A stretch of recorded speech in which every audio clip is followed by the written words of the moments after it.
in, if you are shopping for a car now or in the next 12 months, I want you to type me in the comments. All right, so we know who we're talking to. And Instagram. All right, Instagram. I see Instagram log this out again because I switched from the screen. We're just getting used to this. But as you come in, if you are shopping for a car now or in the next 12 months, just type me. And I want to know because I want to talk specifically to y'all. Specifically to y'all. If you're shopping for a car, after that, that's fine. But I want to talk specifically to the people who are shopping now. Now, um,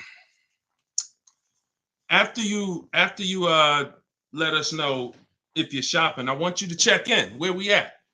Where we at today? Let me know where you are in the country.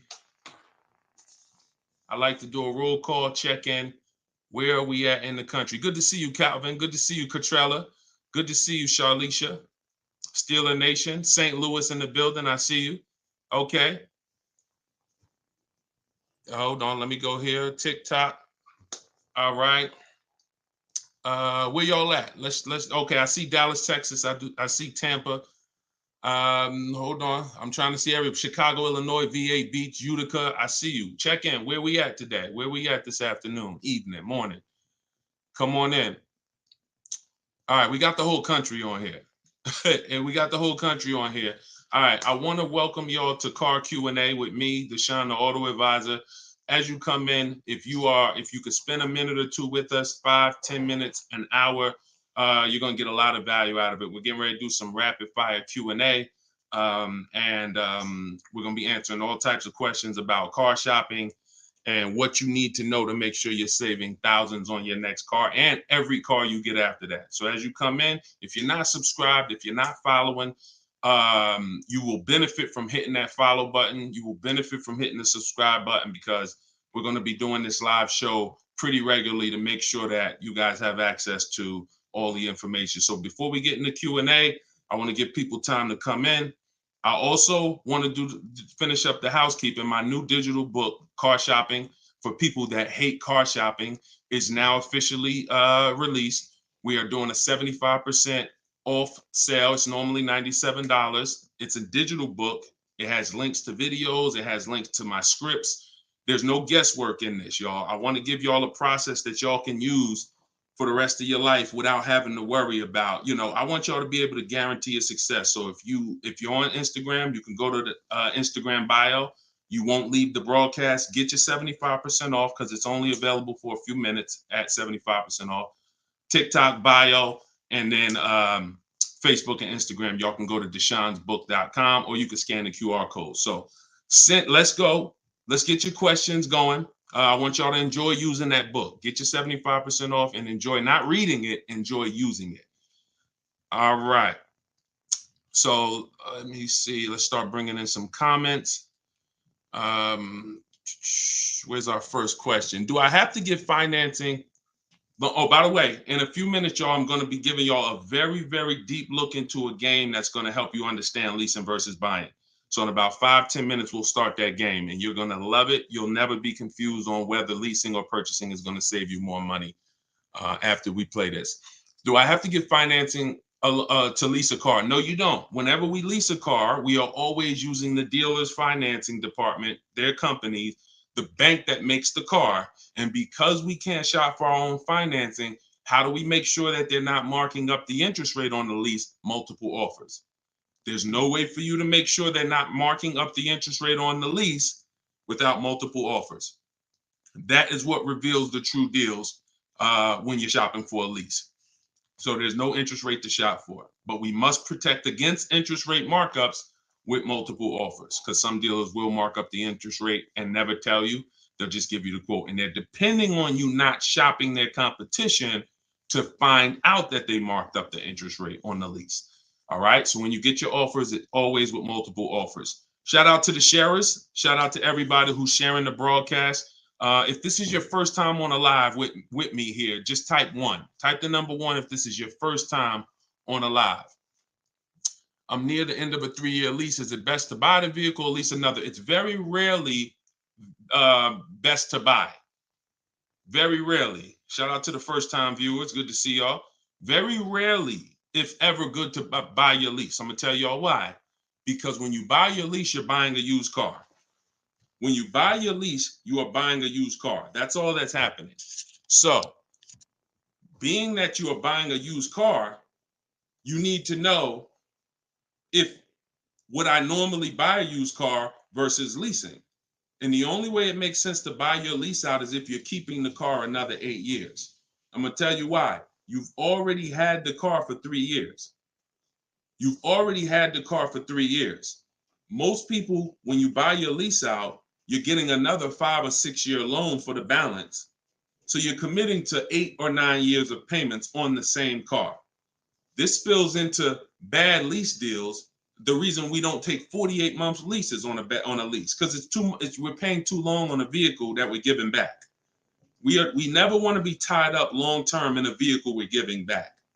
That's the whole point. Leasing is meant to be 3 years, 39 months, sometimes 2 years, depending on what they're offering, in and out, switching cars very fast, always under warranty, keeping our payments low.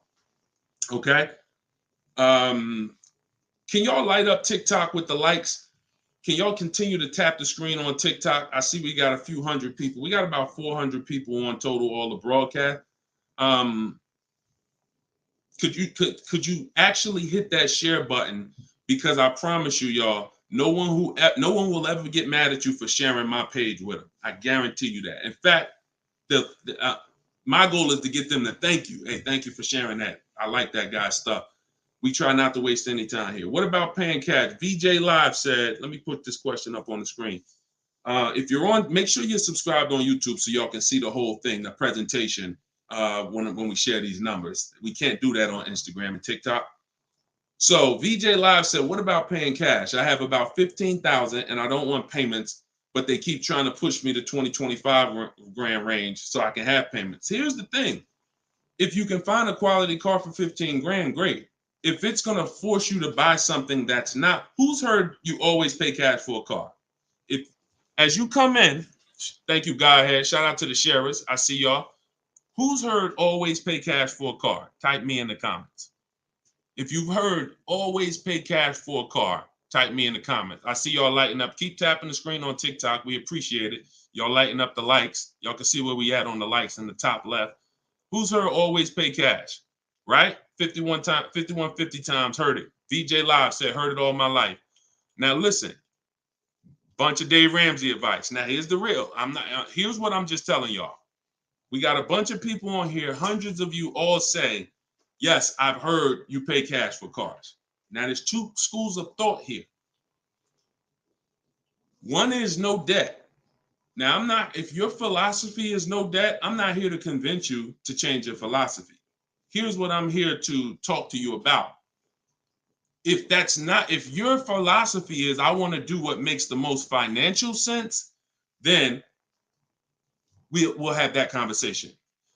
Because people who could pay cash for cars and don't, they typically are making money on their money. When I was in the dealership, people would come in, they would ask, what are the interest rates this month? If the interest rates were 0%, something special like 0%, 1%, 2%, 3%, if they knew that they were getting 10, 15, 20% returns on their money, they're not going to put it in a car. They're going to use the bank's money at 1, 2, 3%, and they're going to use their money to keep making 10, 12, 15, 20%. That's the philosophy. So they view that as, I'll pay 3%. They view it more as a business transaction than as a leveraging money to make more money. See, some people will tell y'all people who don't pay cash for cars, they're into debt. But I'm here to tell you that when I sat with very, very savvy people in my career with Mercedes and General Motors, I had tons of people who could easily have wrote a check for the car. I want you to know that if your goals are to eventually get into making more money with your money, investing your money, getting 10%, 12%, 8%, trying to beat inflation, then you're going to have a problem putting your cash into cars. Because not only, if let's say we park right now, this is just as answering VJ Live's question, because I got it up on the screen here on YouTube and Facebook. He's asking about paying cars. And many of you, as you sit on the show, you'll see, Dad, that's a similar question. Many of you will see someone's going to ask the same question you have. When we start seeing that we can actually use the bank's money for less, we're gonna realize that when you put $20,000 of your hard-earned cash into a car, that money cannot make you more money. That $20,000 that you just put in the car cannot make you more money. You have maxed out the value of that 20,000. It's in a car, you can't pull it out. You could refinance, but that's not happening. You're going to refinance and just get another loan. The point is, your money's in that car now. So had you had an opportunity to invest that 20 and make 8%, 10%, 6%, 12%, that's what the people who don't pay cash for cars, who are wise, are doing. I'm not telling you there's a difference. Look, I talk a lot about budgeting. I talk a lot about affordability. All through my book, I have systems and boundaries. The rule of 72 and the 10th birthday, how long of a loan you take, how much, when should the car be paid off? That's all in my book. You can get it 75% off, or you can watch my videos. I'm going to always teach it. But if you want it all in one place right here, get the book, 75% off. It's in my TikTok or Instagram bio. But that's what we got to know. We got to know if we're going to use leverage and use the bank's money, there are extremes of leverage. There is over leverage. And we cannot be over leveraged. That means we're taking a loan that's too much, too long, we just want to borrow to try to afford a car. And you see this a lot with older cars, people buying luxury cars that they really can't afford because, brand new, the car is 80 grand. But if they get a 10-year-old one and they get a 5-year loan, now they're in a 2013 AMG Mercedes with 90,000 miles on it. So that's the opposite extreme. Using leverage and loans to buy things we can't afford. But then the other opposite extreme is paying cash when we don't have to. Finding that balance between getting the car we want, getting the best car we can afford. Because you said, hey, I'm trying to find a car for 15 grand. I can't find it. They want me to spend 20, 25.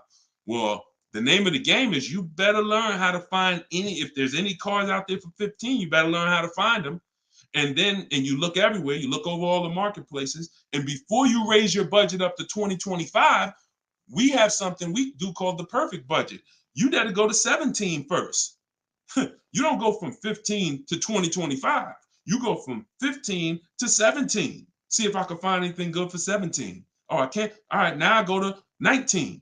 And I have this calculator that's going to help you guys inside the book. It's called the Perfect Budget Calculator. You put in the money you have, you put in what you want your payment to be. It's going to tell you how much car you can buy. You put in your state, so we could have. How many times y'all walk in, right? And you're like, man, I want to spend 25 grand on a car, but you forgot to factor in taxes and the fees. How many times does that happen? Type ouch if you've ever dealt with that. Let's be willing to be honest. You had a budget in your mind. This is what I want my monthly payment to be. This is what I want to spend on the car. Next thing you know, you're a little over that budget, or sometimes a lot over that budget, and you're leaving like, all right, I see you, 919 Mike. Thank you. I see you, Mika Larkin. Shout out to everybody willing to be honest. See, in order for us to really make sure we don't make these mistakes, we got to be honest of the fact we've made them. So that's what we want to do. We want a budgeting system that tells us when we can. You spend any more than this, and you're going to be over your budget. You said you want a payment of $400 a month. That means you said you only got $1,000 to put down, or nothing to put down. Or here's what you can spend on a car. And when you use this perfect budget calculator, you're going to never go over budget. Because honestly, y'all, we don't want to be anywhere near our top of our budget. We want to be shopping under our budget. That's where I want y'all. Under your budget. That's why I said if your budget was 15 and then your max might be 20, 25 with a loan, all right, we got to go from 15 to 17, to 17.5 to 18. We don't just jump to 20, 25.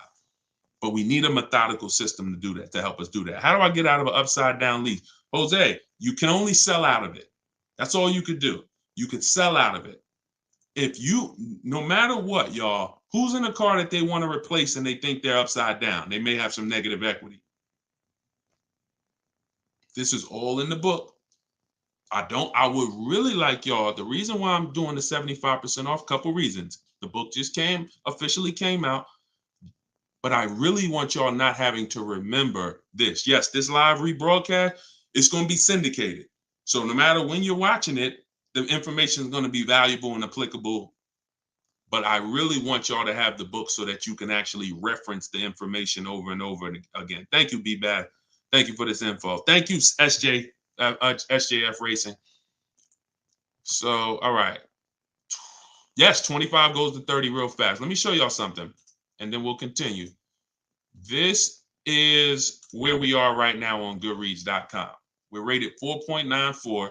We've already received 27 reviews, 31 ratings, and the book hasn't been out yet. So if you go to Goodreads.com, if you're on YouTube, if you're on Facebook, you can see what I'm posting. But I'm sharing the fact we're already rated 4.94, 31 ratings, and the book hasn't come out yet. So now that it's officially out, I really want y'all to have it. And so make sure you take advantage. Get your 75% off. It's normally $97, but while you're watching here, it's 75% off. Everything I teach is in there in one place, so you don't have to remember it. All right. If you have it, let's talk to the people who are in an upside down lease or upside down loan. First of all, we don't want to be there. I'm gonna tell y'all why. If you're in an upside down lease, that means you didn't pick your mileage correctly. That means something happened, because with a lease, you have to have predictable miles. You have to know how much you're going to drive roundabout. You got to be able to guesstimate. That's why if you're running a Turo business, when you're trying to rent the car out for, 40,000 miles a year, or you don't know how much it's going to be on that car. Could be 20, could be 40. A lease is not good because you can't predict the mileage. But in normal life, we can predict our mileage very closely. Now, when things happen, let's say you were working at home, and now all of a sudden you are, you're not working from home anymore. Now you got to drive into the office to 20 miles away. Well, that's a lifestyle change. That can lead to you racking up mileage penalties. But here's what we don't want to do. You don't want to buy that car, y'all. I'm gonna tell you why. Every time you lease, you have a price that you can buy the car for. Most times it ain't worth that. Yes, in the last couple of years, we saw a couple cases where, the buyout prices were good. Before the pandemic, the buyout prices usually were nowhere near what you could get a comparable used car for. So if your car was 3 years old with 36,000 miles on it, the prices they were putting was to make you not buy the car, was to make you send it back to them so that they can handle it and resell it. So if the price wasn't worth it to begin with 36,000 miles, I've seen people, you go over your miles and you're like, I'm over the miles, I'm just going to buy it. The price wasn't worth it with good mileage. The price wasn't worth, if you had 36,000 miles, that car wasn't worth you buying for the buyout price. You actually have 48,000 miles and they want you to pay the same price for it. So it's important that if we have to deal with penalties because we didn't structure the lease correctly, or because we didn't quite know what we were going to be driving, or we had a lifestyle change, taking the penalty and applying it over to our next deal is always, not always, but in most cases, going to be less money than us buying an overpriced car with high mileage now. We cannot just keep buying our leases without doing a market check. So when you asked about how do I get out of a lease with negative equity, all you can do is find out what the penalty is. There's 3 ways that you could get out of this thing. You could either pay the difference. So if you got, you could wait until your mileage, and this is, all right. If you have negative equity on a lease, I don't even like to call it negative equity because there's no such thing as negative equity on a lease. There's penalties. That's different. Penalties on a car you purchase. Yes, there's negative equity. You bought it, you have a loan on it, the value is not worth the loan, negative equity. With a lease, we have penalties, over mileage penalties. And now some people will say, well, I'm gonna go over mileage, I'm gonna get out of the lease 3 months early. But you don't realize if you get out of the lease early, what do you still have remaining? Payments. Three months of payments, 6 months. Who's ever had a dealer say, hey, don't worry about the payments, we'll take care of the old payments? Who's ever heard that? Type me if you've ever had a dealer say to you, don't worry about the old payments, we'll take care of the old payments. Okay, lots of you. The problem with that is the payments don't disappear.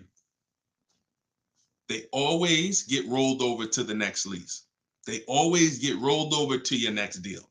So what I want y'all to start doing is I want y'all to see that the money is not hitting. When you have negative equity, 5,000, you got this baggage from your old car, it does not go away. It gets either transferred or you can pay off the difference. So the key is to stay out of negative equity, to stay out of penalties, because yes, once you have them, they have to be accounted for.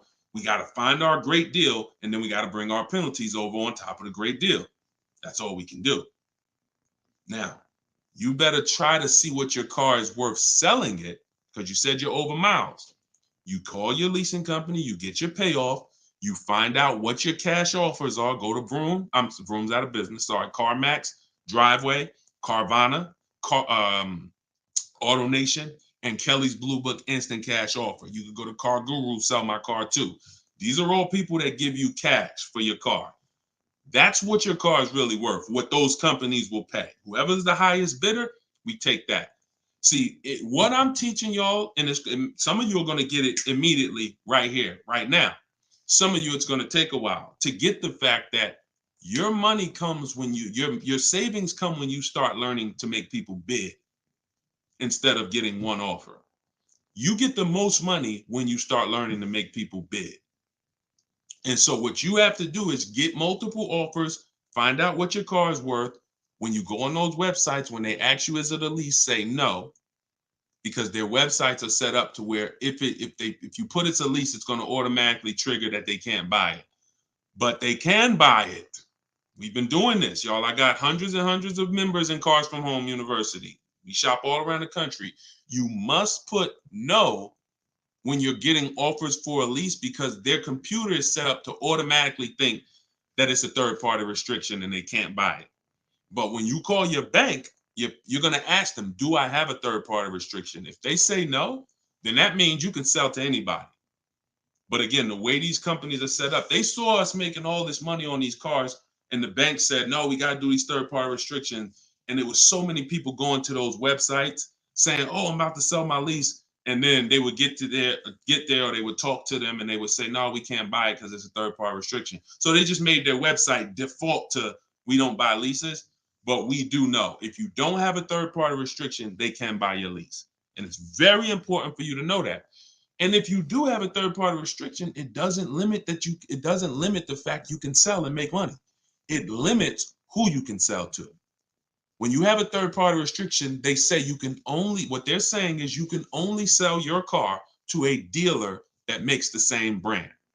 You cannot sell to a third party, Carvana, Driveway. You can't sell to them directly.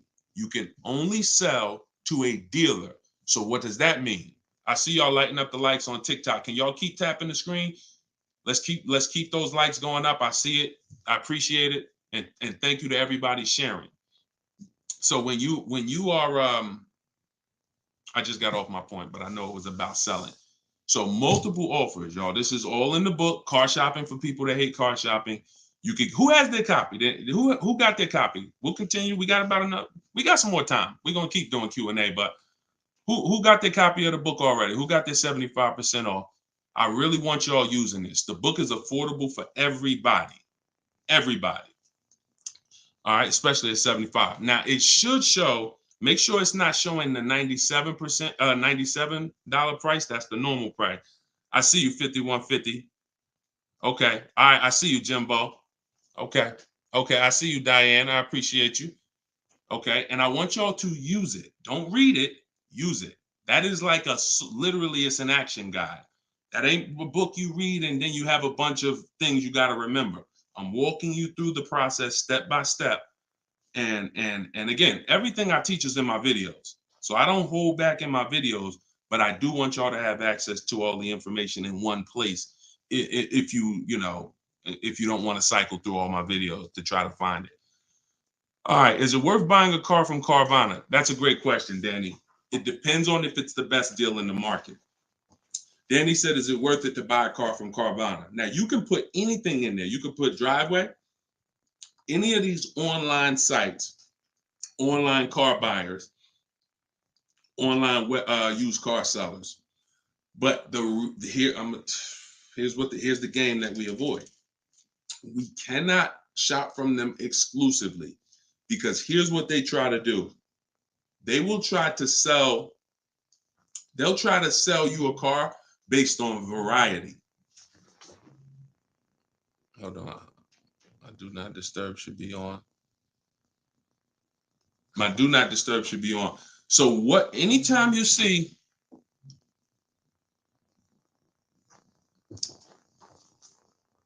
hold on one second. I keep getting a call and I don't know why it always does this. I don't want to lose the people on Instagram. Hold on, Instagram. We got you. All right. We should be back on Instagram now. Okay. So most times, especially when we're selling our cars to these people, you got to realize we sell our cars to Carvana, to Driveway, to all these companies because they pay more than dealers on average. If they're paying more than dealers on average, they're usually not the lowest price. When they're selling the cars, they're usually one of the highest. You can't pay people more than dealers and then turn around and sell for less than dealers. That could be part of the reason why Vroom went out of business. But whenever we shop for a pre-owned car, Carvana is always on the list.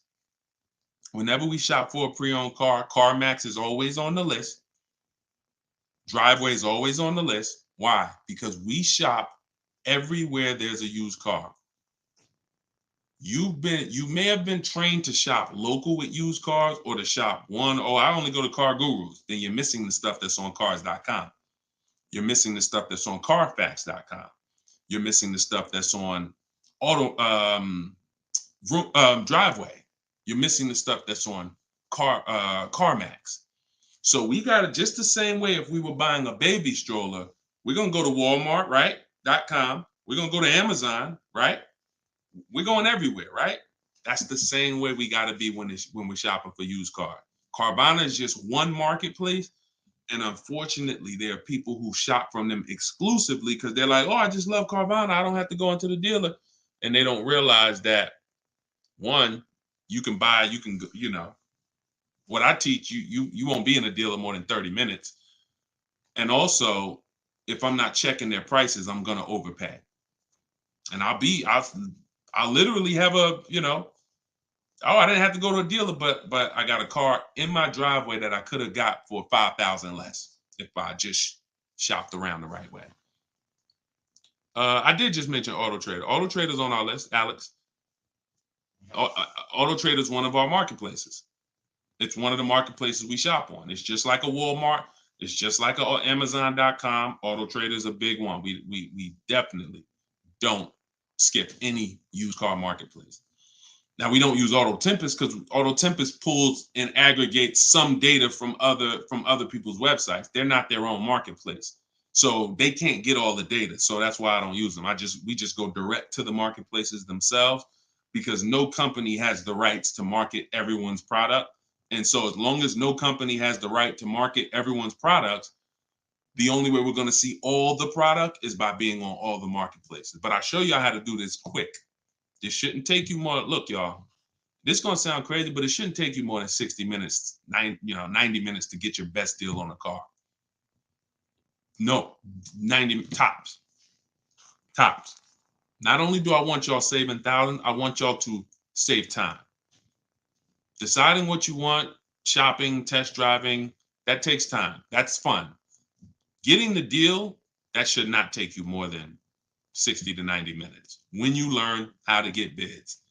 Okay. And the more you stick around, the more you use what I teach, you're going to make deals and save more money in like less time.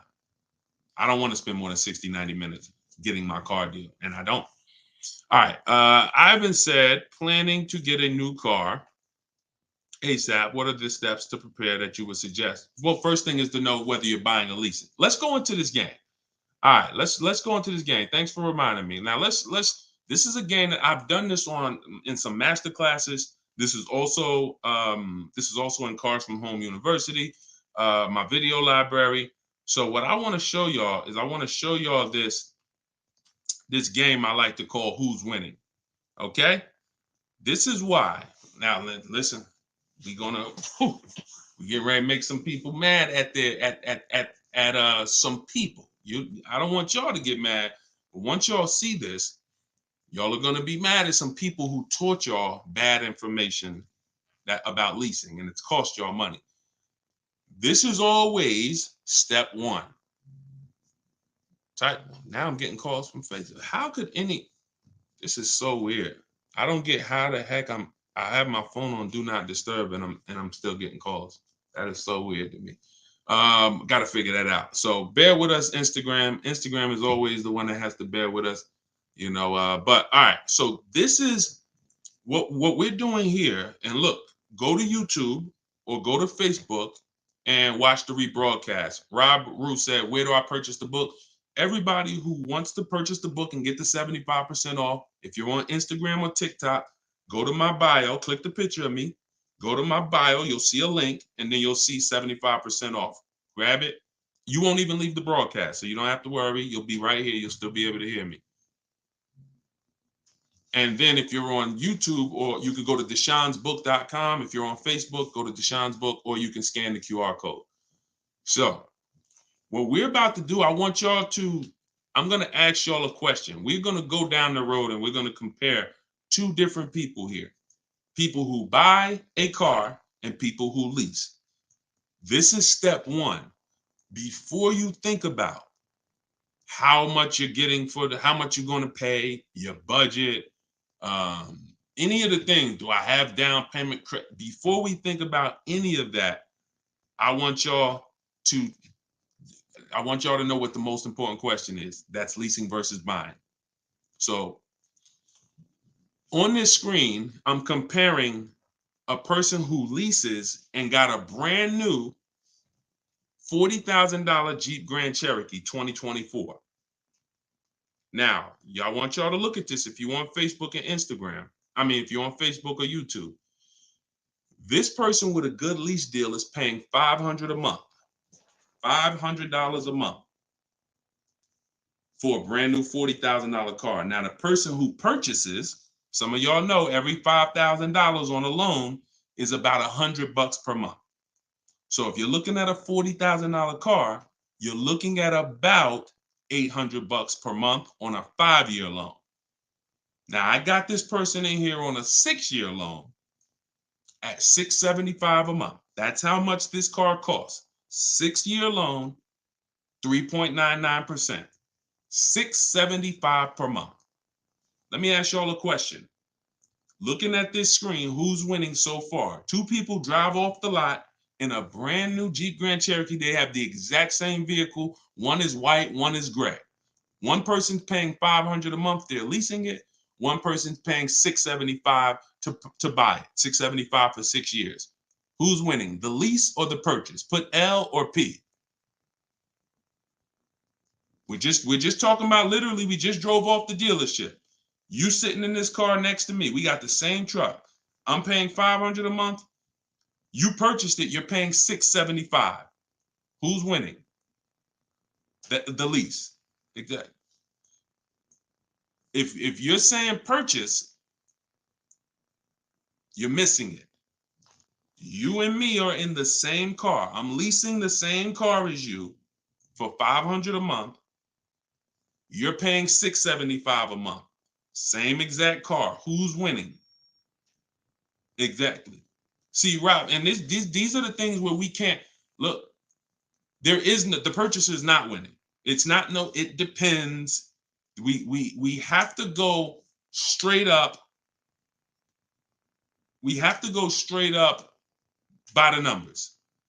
See, that's where we lose at. We lose with all of this subjective, oh, well, it depends on how we look at it. No.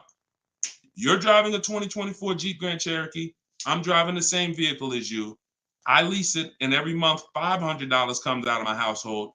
Every month $675 comes out of your household. We have the same exact car. Who's winning? The lease. Exactly. That's what we got. We're gonna go down the road.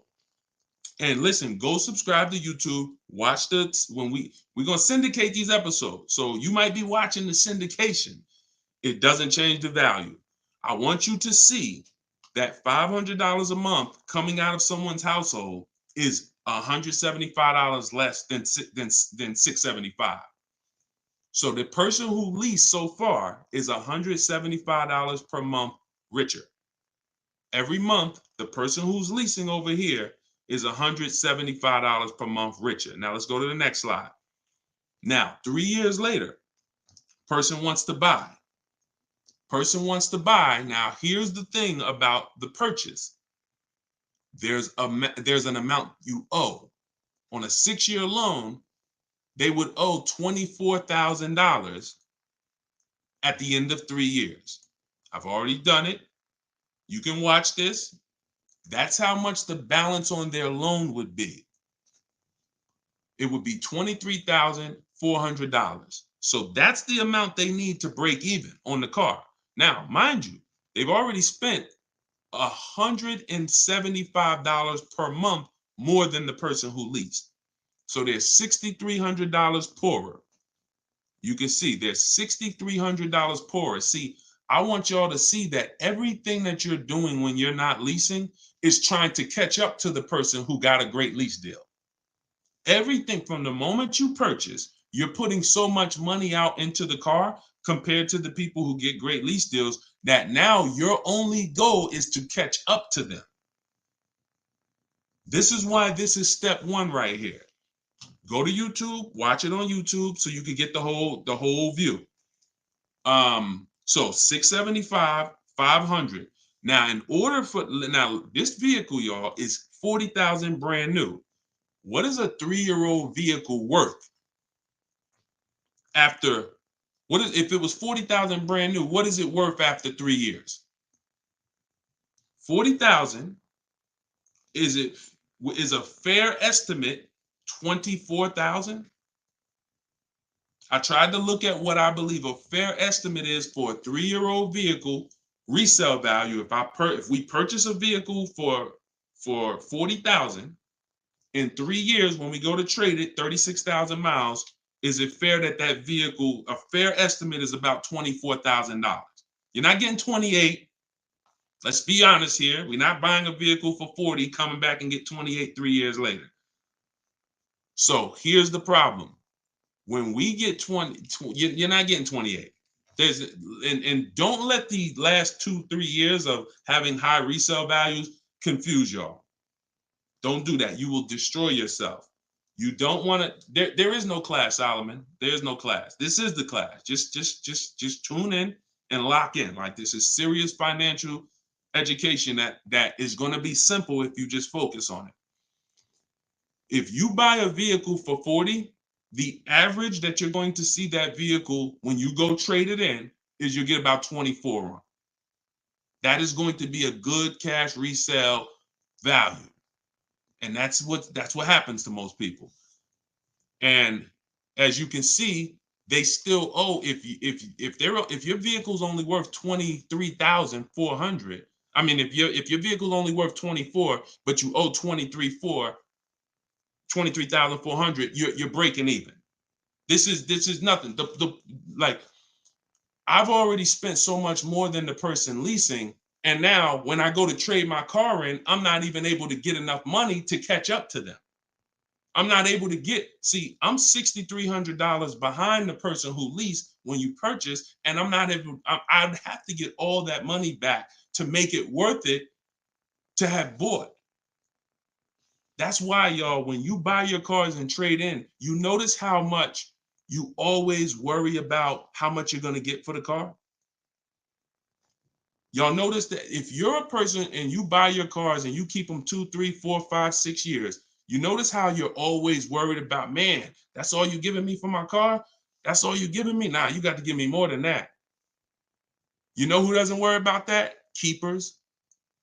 Anybody in here who buys a car, keeps it till the wheels fall off, you never worry about what the car is worth, right?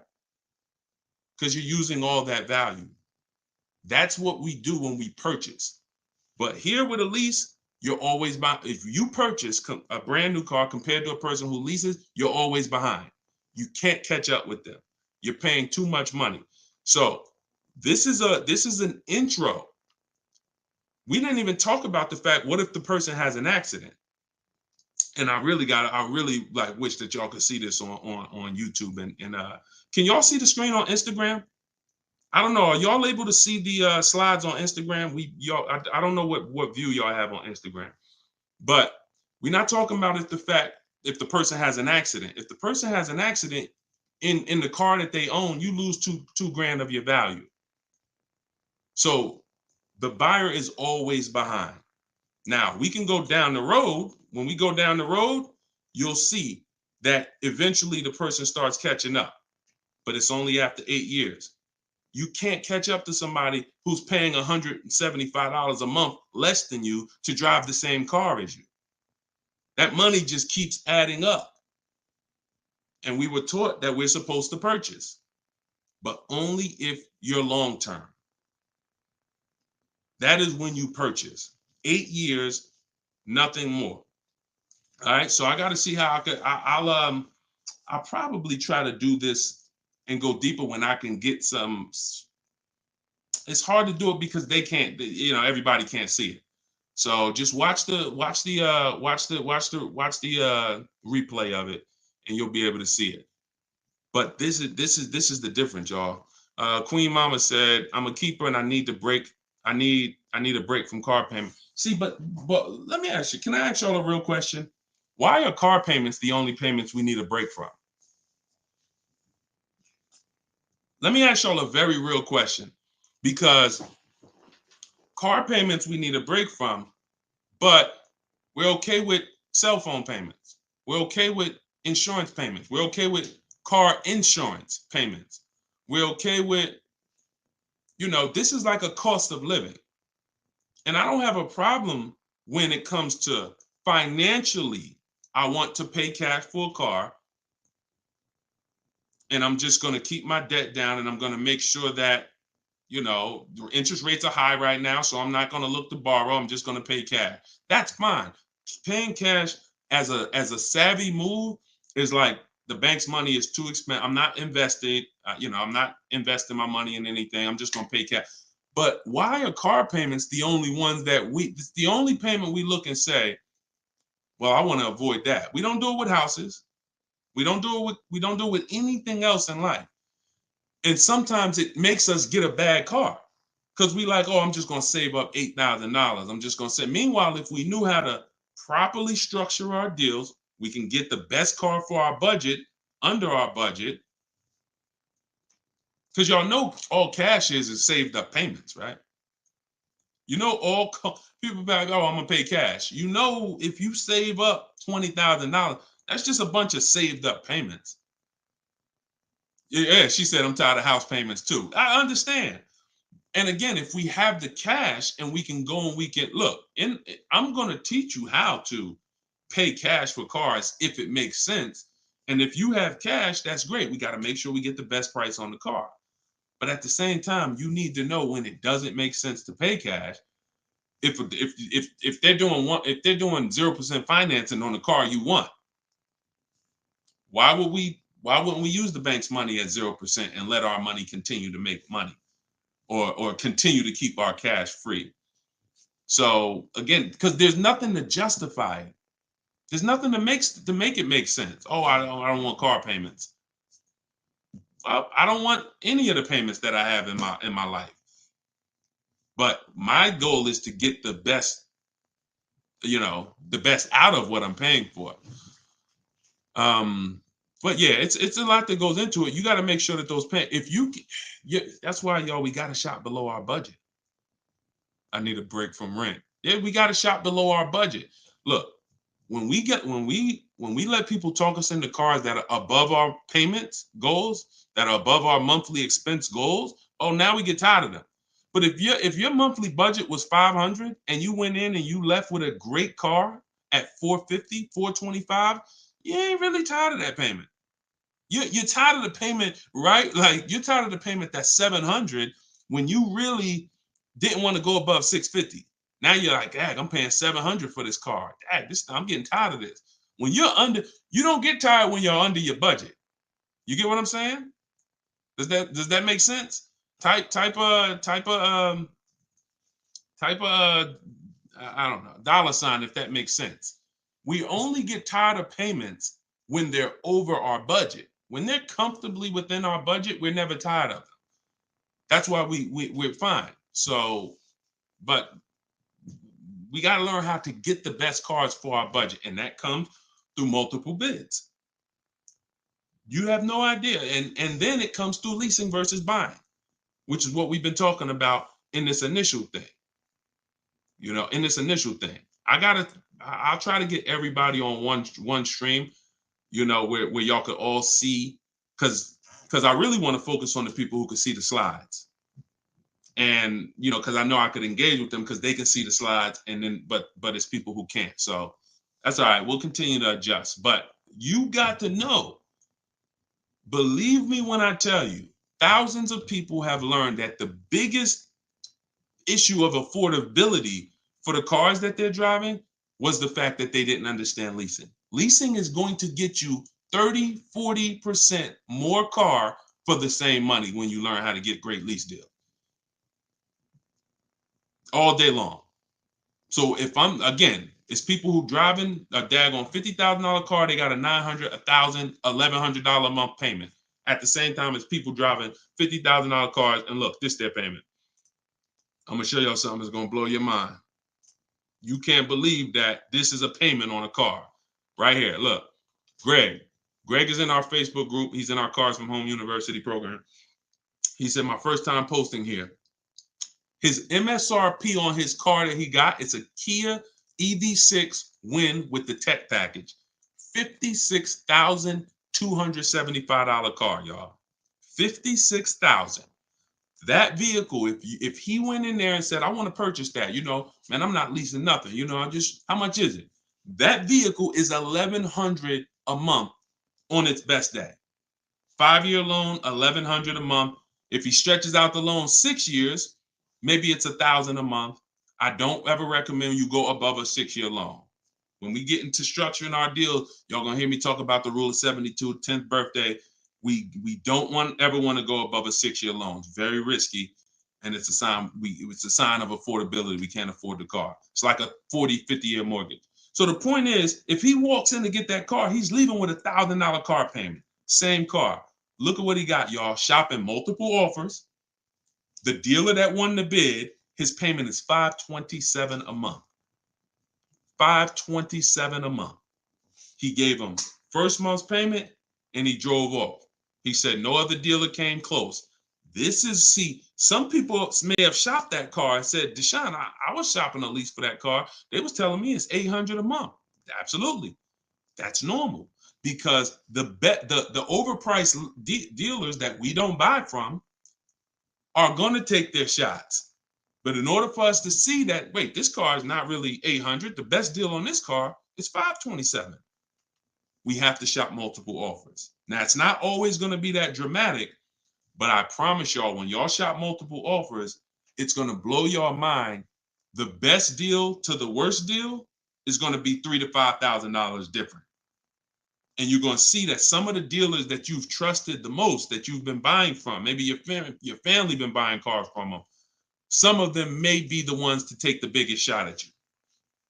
So you have to shop multiple offers. But y'all see how there's no comparison to that deal Greg just got? $527 a month. Another person's driving the exact same vehicle paying $900. This is how, when y'all see these videos of that, people average car payment is $1,000. How? Because they don't understand leasing. They don't understand leasing. Once you understand leasing, you'll understand how these people are getting jammed up and how you may have gotten jammed up in a high car payment for a car that you don't even, that you might feel like, oh, I'm paying way too much money for this car. And then the opposite side is, if we are purchasing, we have to make sure we are getting the best price for the car and we are getting the best interest rate we can get. Does he lease to buy? No, we don't do lease to buys. We don't mix the two. Leasing is its own benefit. That's a great question. Great question. Let me put the banner back up for those of you who want to get the book. See, if you don't want to have to remember all of this, grab your book. My new book is called Car Shopping for People That Hate Car Shopping. It's digital, so you could download it, be literally using it in 2 minutes, and just go to deshonesbook.com. It's 75% off for our launch, and you can get your copy. If you're on Facebook or if you're on Instagram or TikTok, you could go right to my bio, click the link in my bio, get your copy while it's 75% off. Price goes back up to $97, I think, after 30 minutes. All right, so your payment is over $1,100 now, and look, that means your loan is probably somewhere around 60 grand or more. Depends on how much it depends on what your term was. So if your payment was $1,100 a month, on a 5-year term, that's a $60,000 loan. That's about a $5,500 loan on a 5-year term.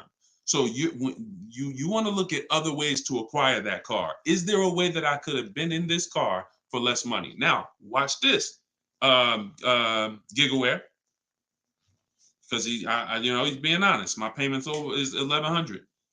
If you are buying that car and your intention is to keep it, and that means your intention is to keep it for 8+ years, you're going to pay off that car, and then you're going to just, start to catch once you don't have a car payment, you can start to catch up to the person who leased, because the person who leases is always going to have a payment. That's the downside about leasing.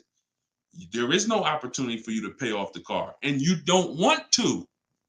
Again, it's not like when you're not keeping cars long enough, you're getting great lease deals. It's not, the goal is not to pay off the car. The goal is to drive the most car I can for the least amount of money. That's the goal with a lease. The goal with a purchase is to now pay off the car and start to now keep the car long enough for the depreciation to cool off. Depreciation is the value that it loses every year. Thank you, Becky. Good to see you as well. Long time. Great to see you. So depreciation is the value the car loses every year. When you buy a brand new car, you lose 20% the first year. Then you lose 15%. Then you lose 15%. Then you lose 12%. Then you lose 10%. And as you keep the car longer, it gets to a point where you're only losing 5% or so a year. But you must keep that car long enough to get to that point. And what many of you have been taught to do, you may have been taught to, man, I buy my cars and then I'm replacing them in 3 years. I'm replacing them in 5 years. Now you know I'm replacing my cars when they're losing the most value. That's not when you want to replace a car. You now bought the car, it's losing value like crazy for the first 6-7 years. Now, perfect. It's going to cool off now. It's paid off now. Now I can start to recoup some of all that money that I put into that car. But most people don't do that. You may have been taught, I just go and get another car and I start the process all over again. So not only are you never getting to benefit, not only are you always having a payment anyway, you're not getting the benefit from all the money that you're putting into these cars. You're never allowing the depreciation to cool off to where you got no car payment and you just got a car out there and you can stack some of this money up. It just happens all the time. It's an issue of not understanding leasing. Leasing is for short-term people less than 8 years. Purchasing is for long-term people more than 8 years. And don't worry, we'll continue to go deep on this. All in the book. So anyway, anybody who wants to really know this and have it all in one place so they can use it, if you're shopping for a car now or in the next 12 months, you need this stuff right now. You know, I got tons of videos all over all my Facebook pages. But if you want all the information in one spot, get your book at 75% off. Just make sure that it's not showing the $97 price. Whenever you click to the website, make sure it's showing the 75% off price. So you can purchase off the bank loan. I don't know what you mean by that, Skinner. Is it smart to lease and then buy it out? No, see, and again, that's a very common question. Yo, what's the benefit of that? I mean, somewhere along the lines, we heard about leasing to buy. We don't want to, you're only leasing because you don't want to buy the car. You're buying the car because you want to keep it and take care of it for the long run. I see you, Dr. Coop. Congratulations. She said, I got the book. Enjoy it. Use it. Don't read it. Use it. And, I really can't wait to hear your success story. There's no reason. Look, when I'm going into a lease, and you got to have this in your tool belt. Some of you, your children are not going to keep a car 8 years. You're going to need to set them up to get a great lease. Yeah, you might be a person who like Deshone. I just buy my car, man, I keep it 10 years. If that's you, type K for keeper. Most times, if you buy your cars, you keep them 10 years, type K in the comments for keeper. Thanks, Ambi. Said keep killing it. Appreciate you. If you are, the book is called Car Shopping for People That Hate Car Shopping. It's in my TikTok bio and it's in my Instagram bio. But I think you only got, it's 30 minutes. You could get it for 75% off. While everybody is on, you could get it 75% off. Okay, so keepers, you are not, you're not worried. That's when you buy. When I'm going into lease, I'm not thinking about keeping. We don't want to mix the two. Leasing is, I'm going to get a great lease deal where I drive a brand new car for pennies compared to purchasing. Or for a small percentage compared to purchasing. That is a lease. My goal is not to buy the car. It's not to buy the car. You see, when we keep, we win. When we lease, we win, as long as we're getting good deals. But it's people who are mixing the two, and that might be you, and that's where we lose. We buy, and then we trade. We buy, and then we sell it in 2 years, 3 years, 4 years. We tired of it. Oh, I'm gonna go switch out of this. That's mixing. The other one is you lease, and then you purchase the lease. So you lease your vehicle, and then you go buy it at the end. That is mixing. You don't want to mix because the benefits of leasing are laid out. The benefits of purchasing are laid out. Very clear, separate benefits. When you mix the two strategies, you lose the benefits. And again, most people who would tell you they bought their lease, they're buying it with a 5 or 6 year loan when they've already been paying 3 years to lease it. The lease is 3 years, the loan is 5 years, that's 8 years. And I'm gonna tell y'all how this happened. How I figured out this was so bad, I'm gonna be honest with y'all. I was in the dealership one day. Somebody comes in, they're like, "Hey, I want to replace my car." So I go out and I look at the car. I ask them what they owe. No, I don't think I asked them what they owe. They come to the dealership. They say, "Yeah, I got a car out there. I want to trade it in for a new car." And I'm like, "Okay, that's pretty normal. Let's take a look." Here's what happens. I say, "What year is it?" And they'll say, "Well, it's a 2018. I'm just using like a real example. Like they say, "Oh, it's a 2018. Now I'll ask them, "How long have you had it?" And they'll say, "Well, I bought it brand new. So I've had it 5 years, 6 years." Now, follow me, y'all. Everybody on here, I want your opinion on this. Person comes up and says they've had a car for 6 years. They've bought it brand new. They've been paying on that car for 6 years. Don't you think that car should be paid off by now or almost paid off? Yes or yes. Type Y if you understand. Person bought it 6 years ago. You go out and I'm like, "Okay, mister, how long have you had it?" They're like, "I've had it for 6 years." So I'm like, "Okay, perfect." Everybody's saying yes. So this is what I'm thinking. This is how I found out buying your lease was a bad idea for most people, if not all.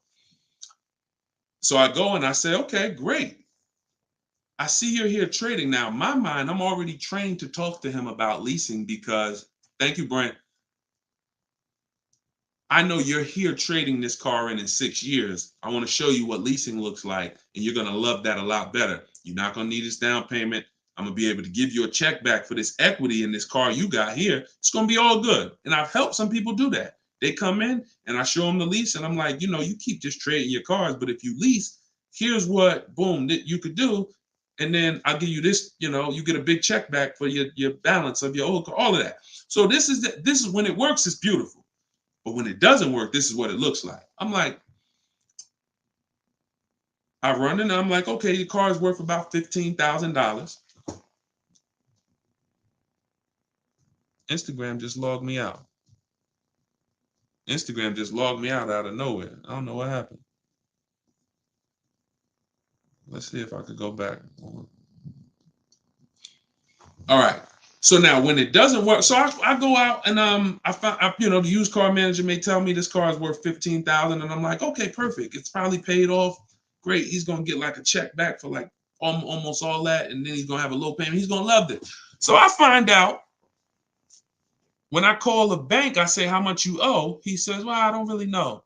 I call the bank. I'm like, okay, I'm calling for Mr. Jones' payoff on his, such and such car. And the bank says, okay, yes, the payoff is $15,000. I'm like, wait, 15,000? How could he still owe 15,000? This doesn't make sense. I look at him and I said, the bank is saying you still owe 15,000 on the car. And I'm like, he's like, yeah, okay, yeah, I didn't know how much I had owed. I said, wait a minute. Didn't you tell me that you had this car since it was new?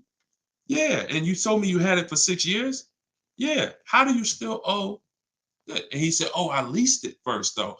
What I did was I leased it for 3 years, and then I had bought it at the end. And I'm like, there we go. That's the problem. You leased it for 3 years.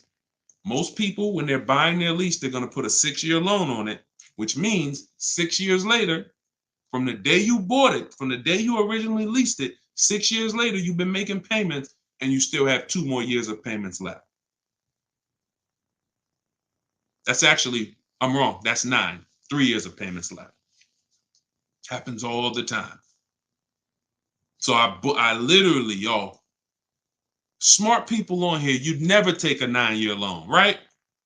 Type never. You never take a 9-year loan. If you're enjoying, please subscribe to the YouTube channel. If you're not subscribed already, we still got probably 400 or 500 people on here throughout all the platforms. If you, whatever platform you're on, make sure you're following us because this is the stuff we do. You would never, right? You would never take a 9-year loan.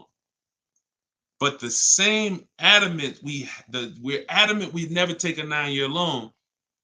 We got to see every single time. Thank you so much. I appreciate the gifts on TikTok and all the platforms.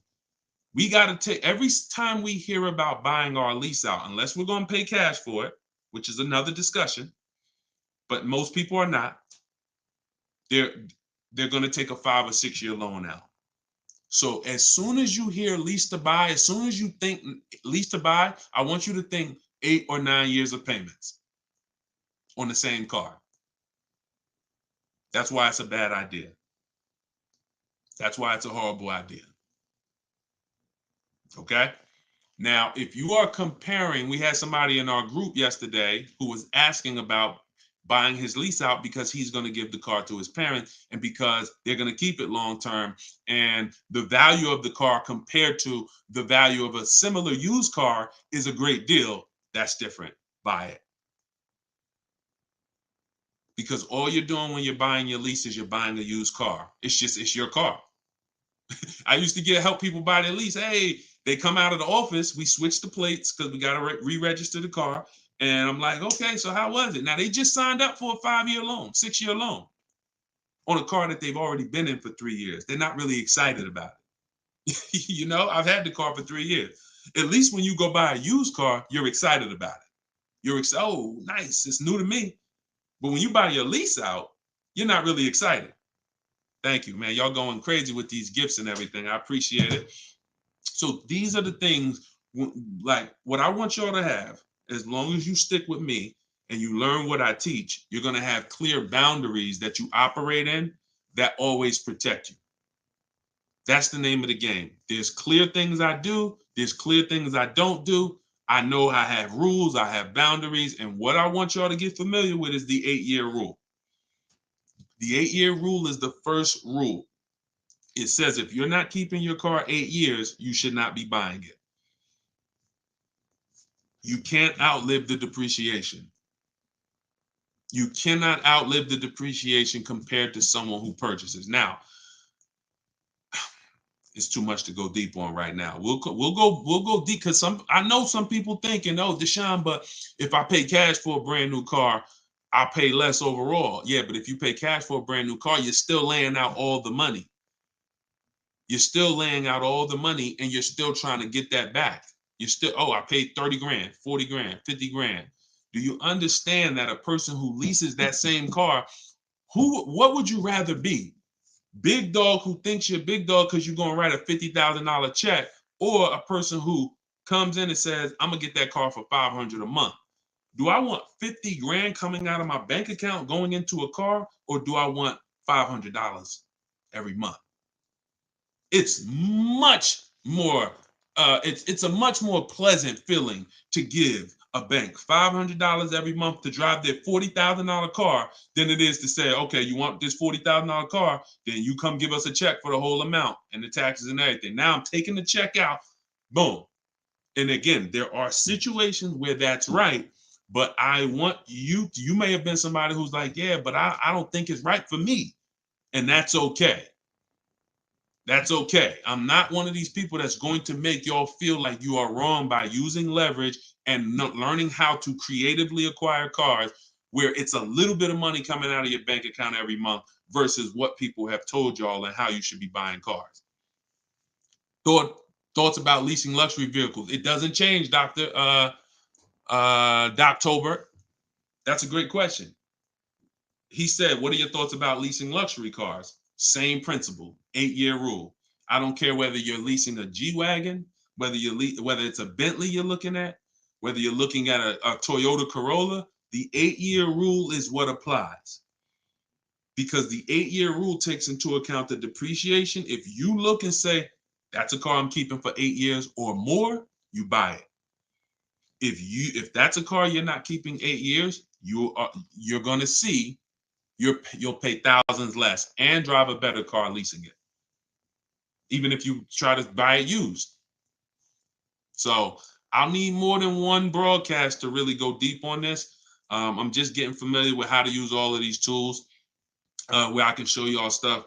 But we'll continue to go deep on this. This is not a subject. If you've gotten bad years and years of bad advice, it's not always. Some of you get a breakthrough immediately, and some of you it takes more time because again, it's been beaten to your head, and people with loud voices who shout tell you this is what you do, or you never do this, or you always do it like this. You know, like who's heard somebody say never buy a used car? I mean, never buy a new car, always buy used. Who's heard that? Type of U for used. If you were taught you always get a used car, you should never get a new car. Who's taught that? And we got a couple more minutes. We'll stay on. We'll do some more questions. As long as y'all continue to share the broadcast and continue to stay tuned in, I see we still got hundreds of people on. Then we'll continue. All right, now let me tell y'all how. See. You either have to teach something that works for everybody, or what you teach will mess people up. If somebody says to y'all, every single one of you should be buying used cars, because that's what they'll say. Never buy a new car. Everybody on here should be buying a used car. So that means you think everybody in the country should be buying used cars, right? Yeah, absolutely. Nobody should buy a new car. Nobody in this whole country should buy a new car. Like, no, always buy a used car. Okay, perfect. So let's just say if you had your wish everybody in the country will be buying used cars, right? Because that'd be better for them, right? Yes, if I had my wish, everybody would be buying used cars. Then here's my question. How do they become used cars then? How do they become used cars if everyone is buying used cars? I want y'all to think about this. If you had your wish, you could snap your finger, Mr. Financial Advisor, whatever you teach. How could everyone buy used cars? It's impossible. The cars come in new. They don't just, so if everybody was buying used cars, what's happening to the new cars? They're just sitting there. And then, so that's not a practical solution. How do we acquire? Who should be buying brand new cars? People who are going to lease them, and people who are buying new car, who want to purchase, keep long term, and you could afford new. That's only if some people say, Deshone, I want to buy. I'm not leasing, I want to buy. I keep my car, but should I buy new or pre-owned? That depends on budget. That depends on, unless you want one specific from a year, somebody be like, oh, I want this special year. But if it's a case of, you know what, I can afford both. Should I buy new? Should I buy pre-owned? That's a matter of budget and preference. If I could afford a new one and I can keep it long enough to outlive the depreciation, then I'll buy new. But if I can't afford to get a quality vehicle for my budget, then I'll buy pre-owned. And some people want to treat themselves. Some people like, I only get a new car every 10 years, Deshone. I'm going to get something new. That's fine. That's fine. As long as it's long term, because time heals all wounds. We killing the likes on TikTok too. I appreciate everybody tapping the screen. Y'all still running the likes up. Appreciate it. Shout out to the subscribers. If you haven't subscribed to us on YouTube yet, please, we invite you to subscribe. This is what we'll do. You'll get notifications of when we live, so you can make sure you tapped in. I see you, Barbara. She said, I just bought the book. I appreciate everybody who got the book at 75% off. This is the launch. I'm excited. As y'all saw earlier in the broadcast, we're already rated 4.94 on Goodreads.com. We got 31 reviews. That book, Car Shopping for People That Hate Car Shopping, has been really changing people's lives and the way they shop. It's a tool. It's not something you read. It's something you use. So get your copy at deshonesbook.com, 75% off, or you can scan the QR code, or if you're on Instagram or TikTok, just go to my bio. And as long as you're seeing this, you still should be able to get it at the 75% off price. And it's immediate download. So, and you'll see as you read it, there's a reason I had to make it a digital book. I couldn't print it because it links to videos, it links to docs, I got scripts that it links to. There's no way I would have been able to do it printing the book. And then also, sometimes I need to update stuff, like Vroom went out of business 2 months ago.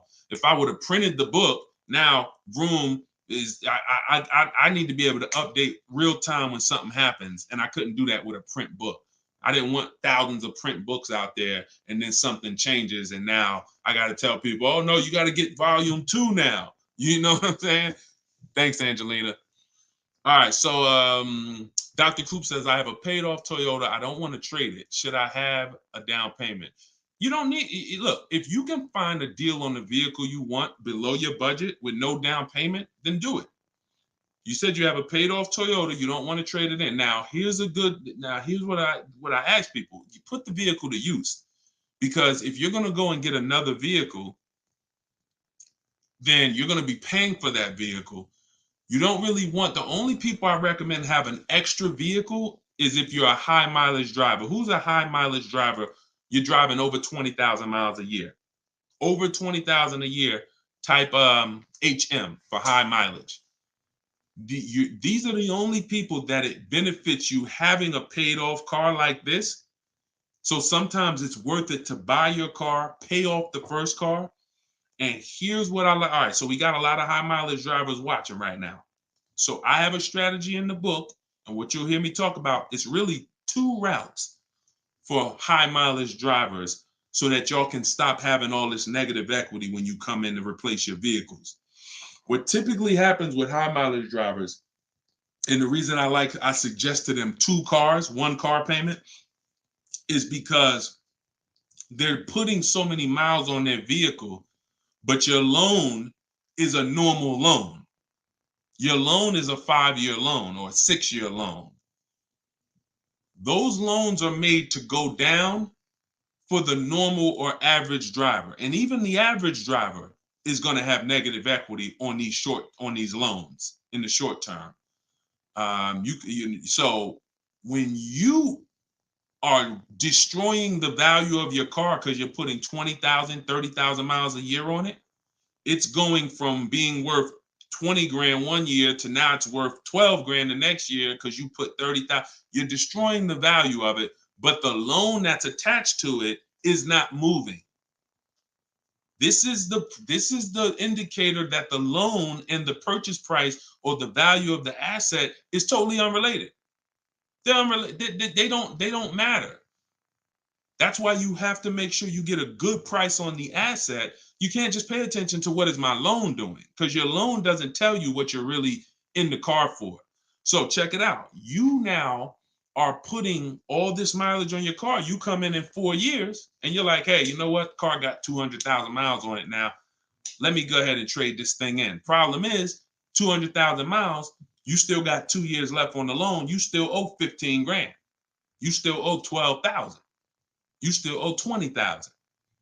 And you are now seriously hurting your value, your next deal, because all that baggage you got to come to this next deal. The solution to stay out of that is to make sure that you are having I teach either 2 routes. Well, the third is really just be a long-term person. You could drive 30,000 miles a year, and if I'm a long-term person, I'll just have 300,000 miles on my car in 10 years, and then I just go switch it. It's keepers here that's long-term people, high mileage drivers, and they get their car. That thing got 250,000 miles. It's mostly highway. And in 8, 9, 10 years, they go and they replace it. No need to lease. Again, continuing theme. Long-term, don't think about leasing. Because some people who just tune in and they catch a brief, oh, is this so everybody should lease? No. That's what I'm trying to tell y'all.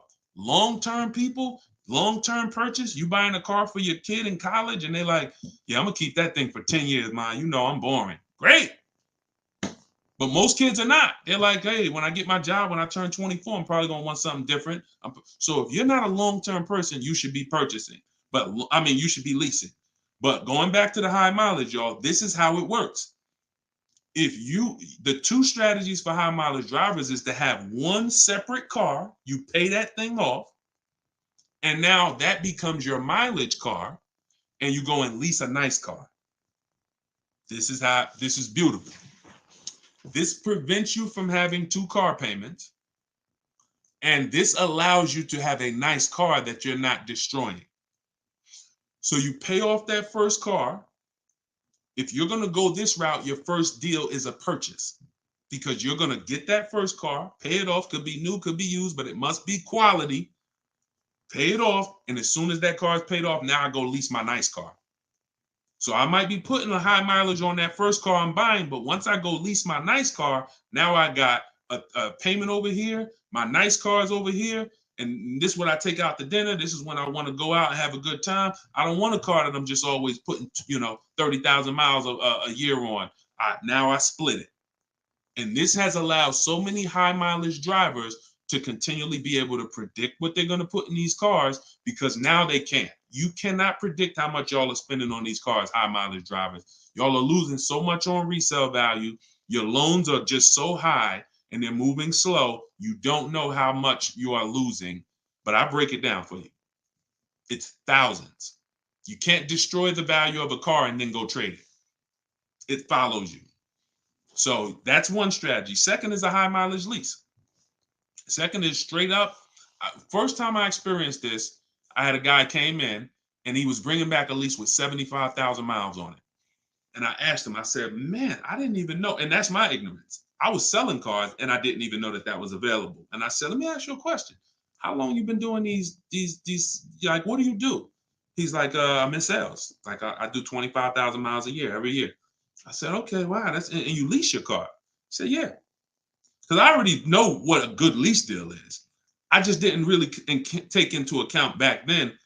This is probably 2015. I didn't take into account a high mileage good lease deal. And when he told me what his payment was, and he said, yeah, I come back 75,000 miles, I drop that thing off, I pay my payment every month. Now here's the thing, he might only be paying $150 or $200 a month more for his super high mileage. But that's much better than him buying the cold car, destroying the value, coming back and trying to trade it with 10, 15 grand negative equity. So strategy, you are not really purchasing cars with strategy until leasing and purchasing is in your tool belt and you know when to use which. For your family, not just you, for your family. It's not just you. All right. So great questions. Great questions. So this is the type of stuff that's in the book. Everything's in the book. Whether you see me live, whether you see me on social media making videos, you're going to get all the information. You don't have to worry about, oh, Deshone is holding back info. It's not. Now, access to me, yes, I have access. I have a Cars from Home University where I coach people personally and we work together. That's access. But as far as the information's out there. It's how you want the information.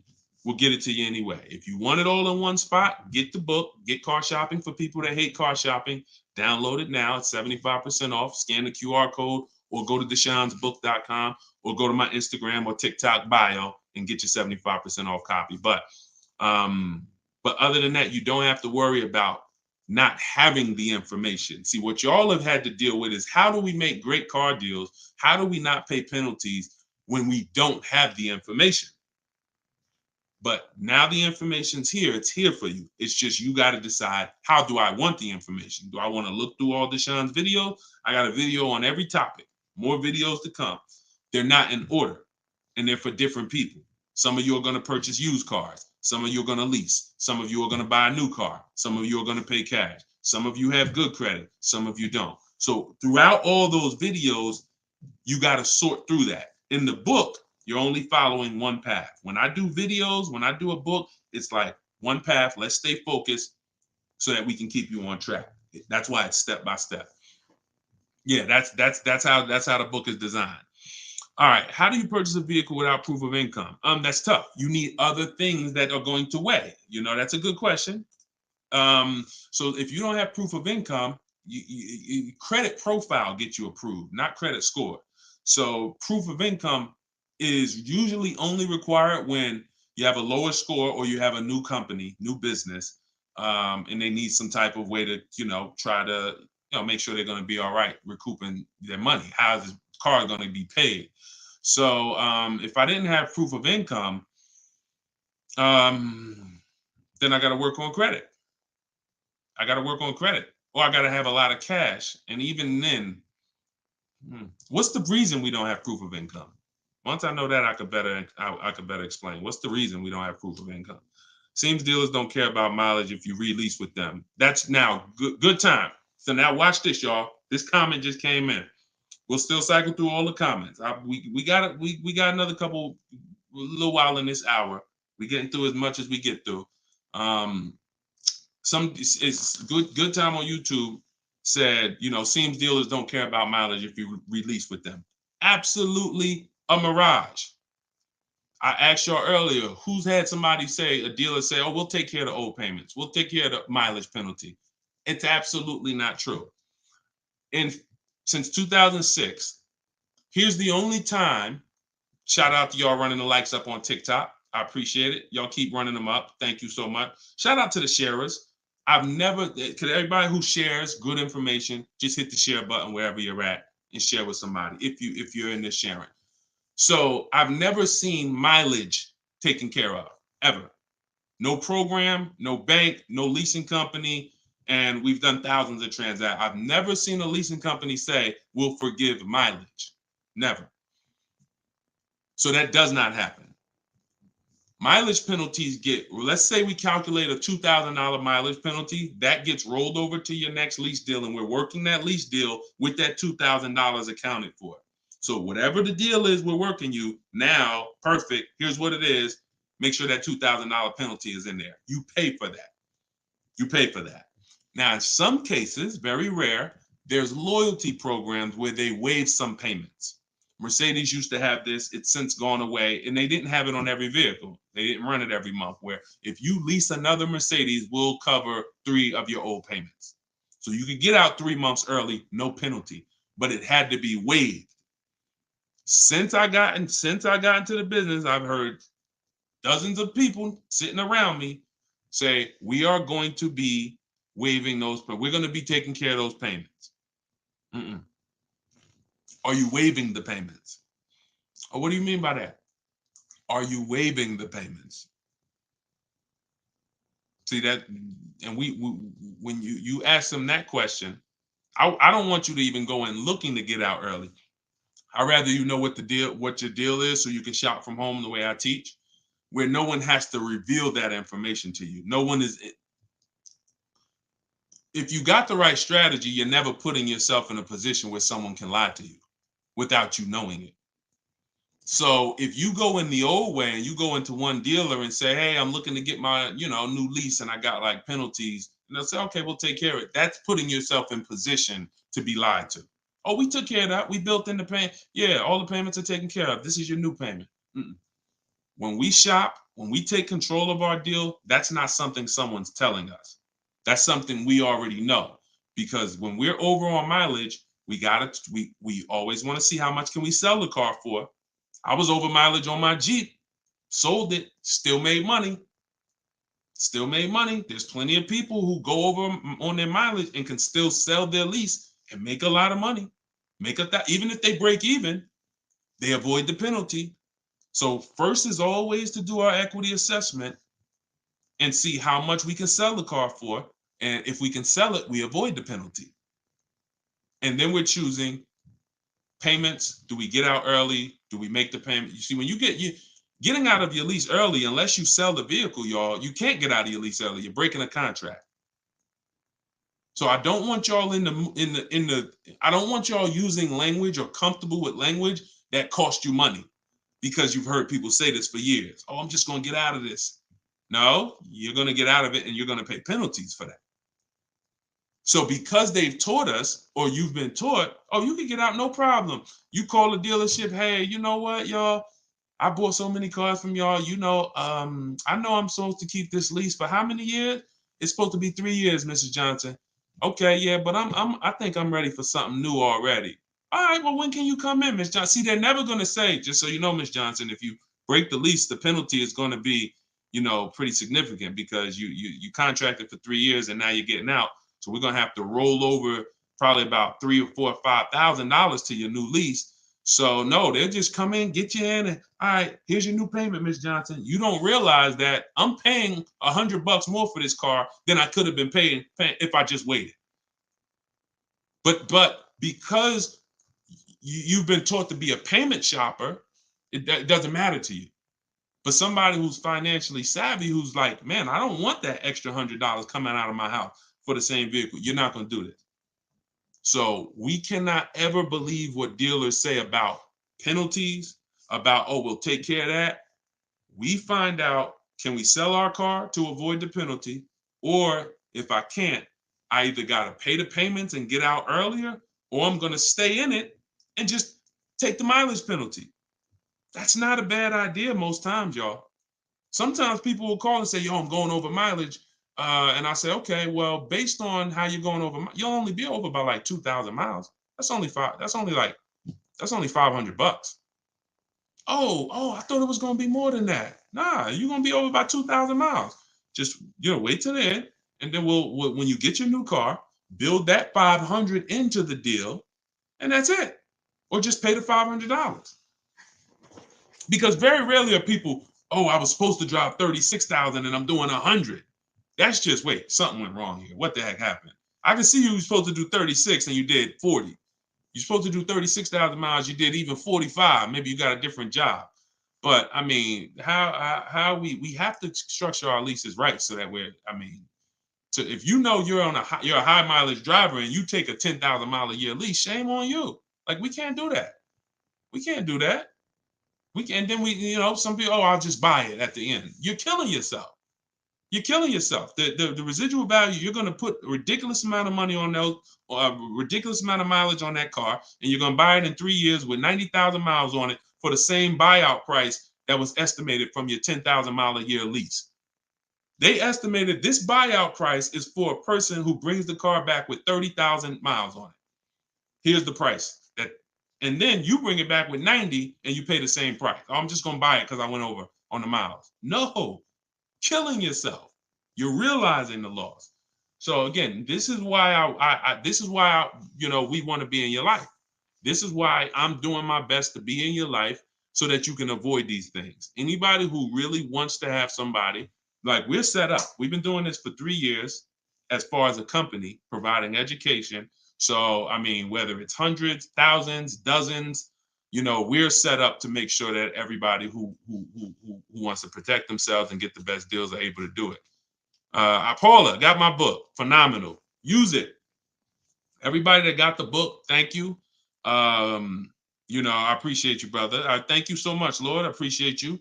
We're going to be doing these lives regularly. I think, this is the best format. I like to come and interact and really answer questions and really show y'all, why I want you to start treating cars, buying cars and leasing cars, getting cars like buying small houses. Most people treat getting cars like going to Walmart and getting a TV, big screen. You come back home and you're like, man, it's like you get an itch, but you get an itch for a $30,000 decision or a $10,000 decision. When you start planning out your car purchases the way I'm going to show you, and you go in with a system and a strategy, the way that's taught in my book is 7 steps. First step is deciding whether you lease or buy. 7th step is delivery. So by the time you get to step 7 in my book, by the time you get to step 7 of what I teach, you should be picking up your car or it should be being delivered to you. So it's not about learning and reading and then, okay, Deshone, I just read everything. I just learned everything. I just watched all the videos. Now I'm ready to go get my car. No, we're going to you learn by doing. And if I teach you a different way to shop, different things to do, by the time you get your car, you're going to be like, oh, I didn't need Deshone to tell me what to do step 1 through 7. I just needed him to tell me this is step 1, do that. And then when I'm done, I come back. Okay, Deshone, I did step 1. What's step 2? Here's step 2. Do this now. Okay, perfect. Let me go on these websites, do step 2. Perfect. Just did step 2, Deshone. Perfect. Here's step 3. Do this. And we found that has been able to guarantee success for so many people. And that's how they're able to get the same deals that I get. Like this is this lady right here, this young lady, like Taupe. She got a BMW $54,750 BMW, putting dealers against each other. She got it for $690 a month. She got the protection plan and raised it up. Her payment on that BMW. Now, mind you, if you can see on YouTube, if you can see on Facebook, you can see this slide. $690 a month. People are paying for that $54,000 BMW. People are paying $1,100 a month. To go in and purchase that car, $54,000 is $1,100 a month with no money down because she didn't do any money down. $690. You see what I'm saying? Some of you might be looking, and quite honestly, some people may watch it because we're going to syndicate this. Whether you're watching this live or in syndication, doesn't change the value. You might be driving that same car, and you might be looking and saying, "Yo, I'm paying $1,000 a month for that car. She's paying $690. I put $8,000 down. She put no money down.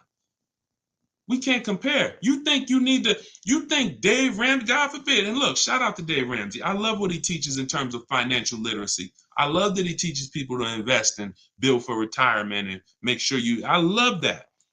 But there's an area that he doesn't know what he's talking about, and that's when it comes to cars. See,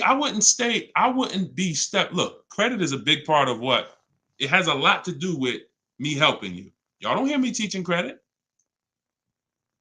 It's important. It's a complimentary topic for us to talk about. I talk cars, how to make sure you pay the lease for them. Yeah, maybe naturally. Let me get some credit tips too. Rodney, you could just go right to my TikTok bio, grab your book. It's 75% off. Click the link in my TikTok bio. You think she can ever listen to someone that tells her you shouldn't be leasing? She knows when to lease and when to purchase. She's not in love with that vehicle. She's not keeping that vehicle 8, 9, 10 years. So how can I drive this vehicle for the lowest amount of money in my household? I'm gonna shop all my offers. The dealer that wins the bid, I'm gonna see what it is. Oh, look at that. It's $690 a month. I'll take it.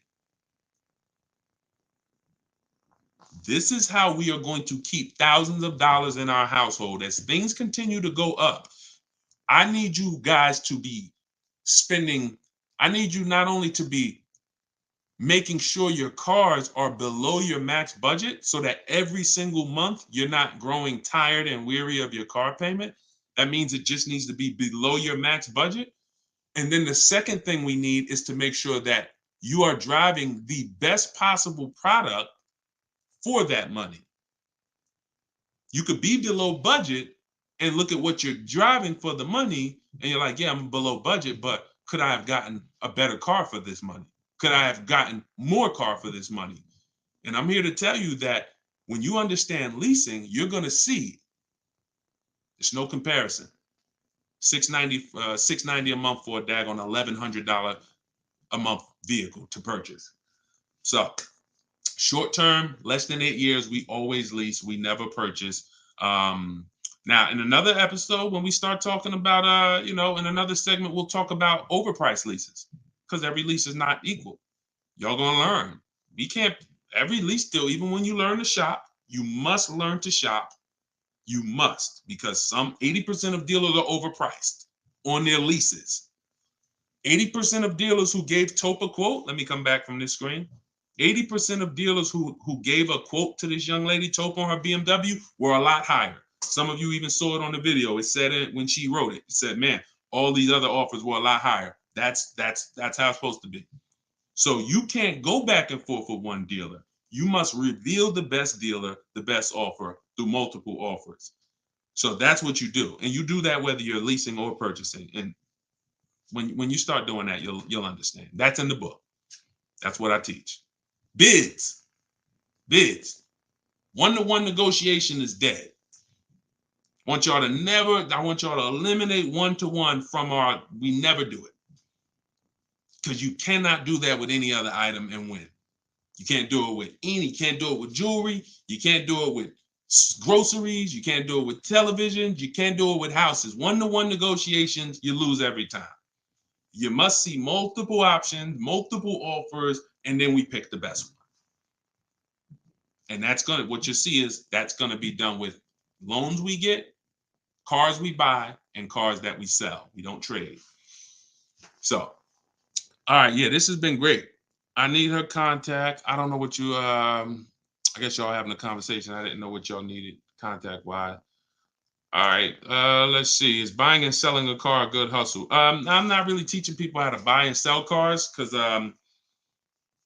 there's if you want to go into the car business, that's not what I teach. Do I have to log out to purchase the book? You shouldn't have to. Let me try to reset. Let me know if it's still showing the $97 price or if everybody was able to get the 75% off price. Let us know. All right. I just reset it. So it should give you an opportunity to go back in there now and get it at the 97% off. All right. Buy dealer loaner cars. It depends. Those can be great opportunities. But again, we still need something to compare it to, Tina. Tina on Facebook said, buy dealer loaner cars. Now, we will buy or lease a loaner car if it's a great offer. So when we reach out to dealers, you'll see in the book, I teach you to go to the website because I give you my scripts. I tell you what to say. Some of you could do it by phone if you want to call a dealership and try to get multiple offers, but I would only speak to a sales manager.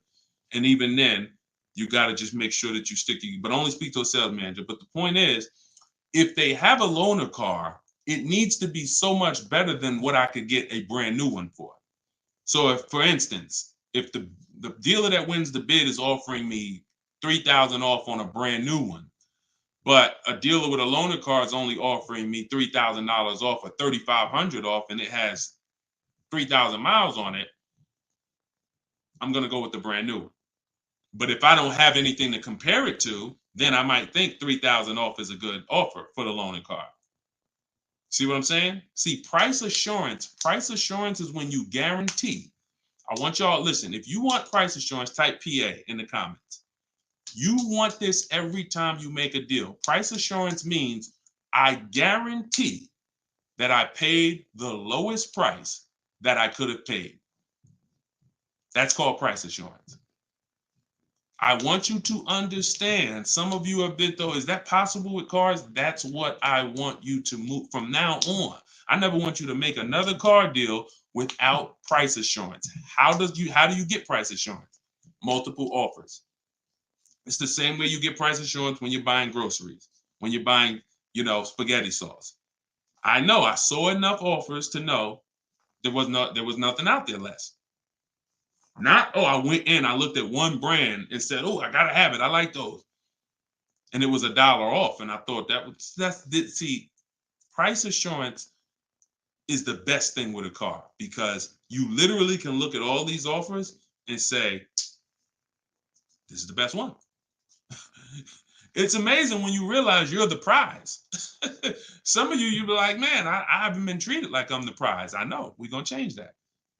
So when you use the systems that I want you to use, you'll realize, dang, I've been the prize the whole time. You mean all of these banks and credit unions would work this hard to try to give me, it's all these options I got? It seemed like before I really didn't know all my options. That's right. But when you now change the way you shop and you now move into a bidding mindset, everyone I'm going to do business with must win the bid. The bank, the credit union must win the bid. And then I'm going to give the dealers a chance to see if they can beat it. Now they bank's going to get a chance to bid. Very soon we'll talk about how to do that without affecting your credit. I want to show y'all this bank bidding war process. We have a specific way we shop for loans, credit unions, banks. We let dealers access our credit, and the way it shows as one inquiry when it comes to affecting our score. You must learn that, because when you see how much money is in the loans, you're gonna be mad. You're gonna be like, dang, I never shopped around the way I should have for my loan. I never shopped around. That's fine.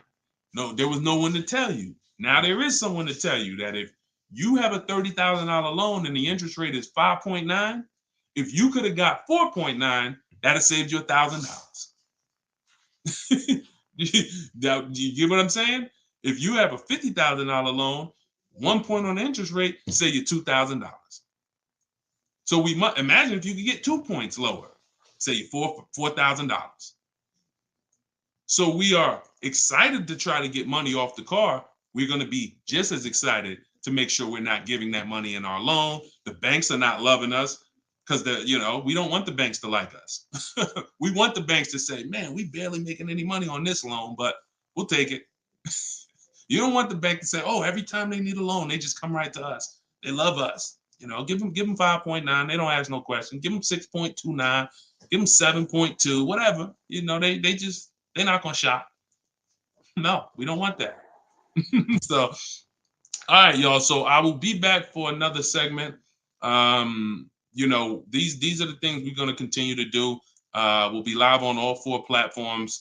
We look to partner with more platforms in the future. So if there's a platform that y'all think we should be on streaming, let us know. Right now, we are,